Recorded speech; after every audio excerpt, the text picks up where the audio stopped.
I'm quickly going to go over every single exercise that I was doing in this workout, including variations for beginners. So let's just get going with it. For this workout, I've been using my 8-pound soft, non-bouncy blue ball. And I'm thinking about getting a hard medicine ball, the bouncy one as well, maybe a little bit heavier than this one so that I have a little bit more variety. So you can use that one as well, but I do recommend the non-bouncy one for this workout. So the first exercise that I was doing in this sequence was called the glute activating jump lunge. And you're going to start in this position, which is like half wide leg squat. Your toes are going to be pointed outward. The ball is going to be in front of you. You're going to jump into this position of a lunge, the glute activating lunge, while lifting the medicine ball up simultaneously. So this is what the exercise will look like. Right here, you're going to pulse 3 times and jump back into the starting position. You're going to do one leg at a time, so it's not going to be switching your legs. So for beginners, I would also recommend using medicine ball as well, but instead of a jump lunge, you're going to do a little bit of a different movement. You're going to stand up like this. You're not going to jump, you're just going to step over. The leg that you're going to do the lunge on is going to move forward and turn this way. You're going to step instead. So this is what the exercise for beginners will look like.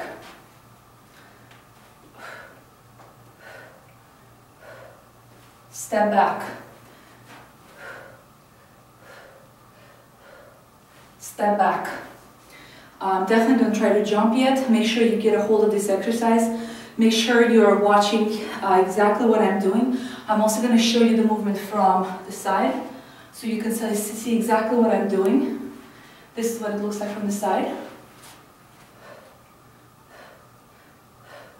Step back.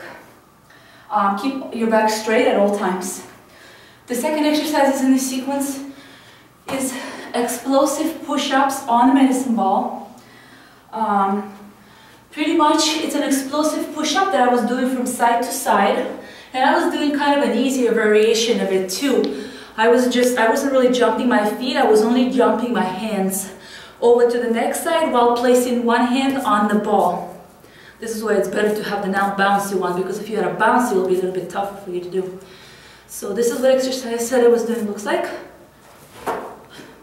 My legs were staying in the same position because I'm also still having a hard time to actually jump my legs at the same time as my hands. I'm not sure if I could even do it, but I'll try. If you're more advanced, you can do that, but I'm not as advanced. If you're a beginner, I would also recommend you using a medicine ball, but you can stand on your knees and just, instead of jumping, you can just do this. Putting your knees together will make the exercise a little bit harder. Spreading them apart will make it easier. So this is what beginners should do. So this is the exercise variation for beginners. The third exercise in the sequence was leg lift with a medicine ball and toe touches combination. And this is what the exercise would look like. This exercise is a little bit challenging to lift the ball with your legs. Keep your arms over your head and make sure that you're not injuring. If it's too tough for you to pick up the ball, I would not recommend using a ball. Maybe you can use a lighter ball, but 8 pounds will probably be a little bit too heavy. So this is what the exercise will look like. You're going to raise the ball. At the end, I was also doing a butt lift to target your lower abs. You're going to lower the ball, make sure your back is pressed to the ground, and from here you're going to do 2 toe touches. If you're just a beginner, I definitely would not recommend you using the medicine ball. You can just do something simple, either place your hands underneath your back, it's going to go right into here, raise your legs, do a little butt lift. It's much easier to raise your legs with hands underneath your butt. And then also do a toe touch.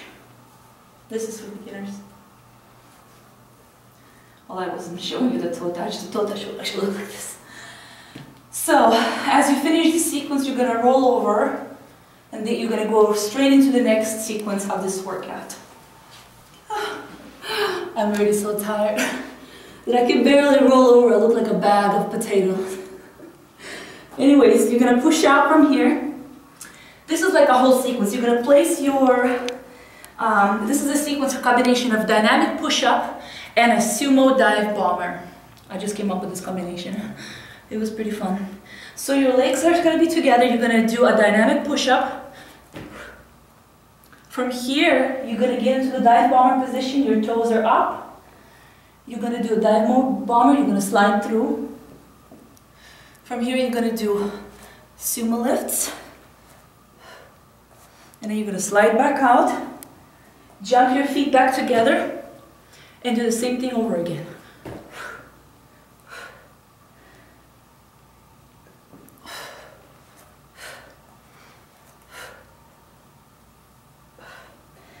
Now, if you are a beginner, I would recommend you just doing a regular push-up off your knees. Then stand into a dive bomber position. Don't do the actual slide inwards. You can just kind of go over into this push-up position really quick and then come up. So you don't actually do in the slide. You can also do the sumo lifts right here, and then instead of sliding back out, you're just going to stand up. Let me show you this again. Beginners, you're going to do a push-up off your knees, stand into a dive bomber position, get into a push-up position, stand out, do a sumo, and then go back. So I hope you guys share your scores with me, and stop on my blog. I will be posting my time for this workout as well, and I hope you have fun.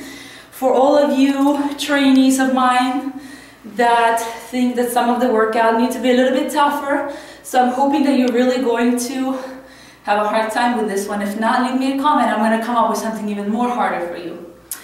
And I'll see you on my blog, lovingfit.com.